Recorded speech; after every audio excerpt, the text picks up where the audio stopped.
And the story breaks. BBC News. Follow on the app.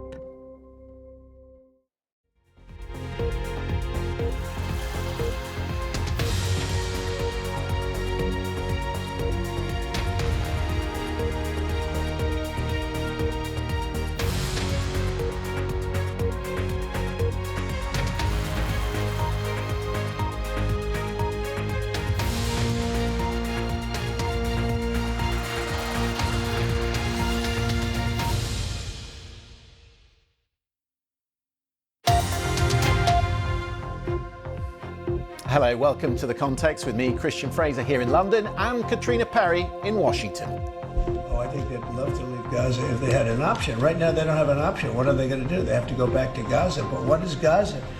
There's practically not a building standing.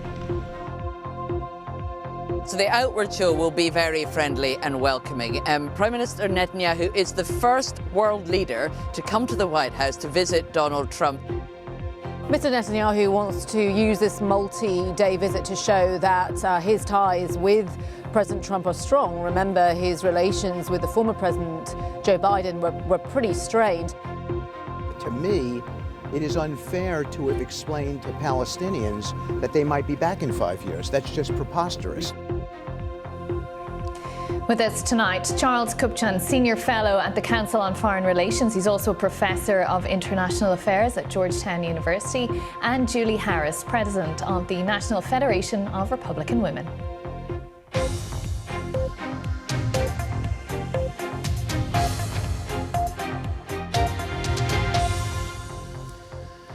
Good evening. This is our regular hour-long programme each night here on BBC News, in which we give special focus to the Trump administration. And it's a landmark moment in Washington tonight as President Trump receives this hour his first foreign leader of this, his second term. That honour, of course, falls to the Israeli Prime Minister Benjamin Netanyahu, shortly expected here at the White House. A meeting that will be closely watched back at home for signals of how President Trump sees the second phase of the Hamas ceasefire. We'll bring you the live footage as it happens.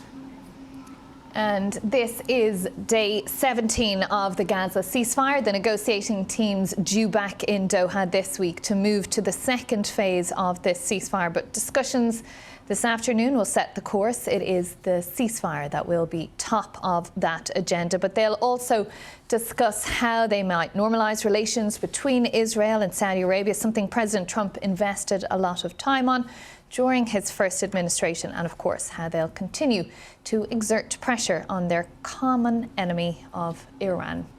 Well, we'll be with our panel shortly, but first let's get the latest from around the globe. We're joined by our US State Department correspondent Tom Bateman and Joe Inwood in Jerusalem.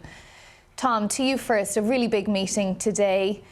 Talk to us about the significance that Prime Minister Netanyahu is the first foreign leader that President Trump will meet in his second term. Well, it is, of course, Caitriona, one of the gifts of a US president to set out how they see the world, to show the alliances that are important to them, to welcome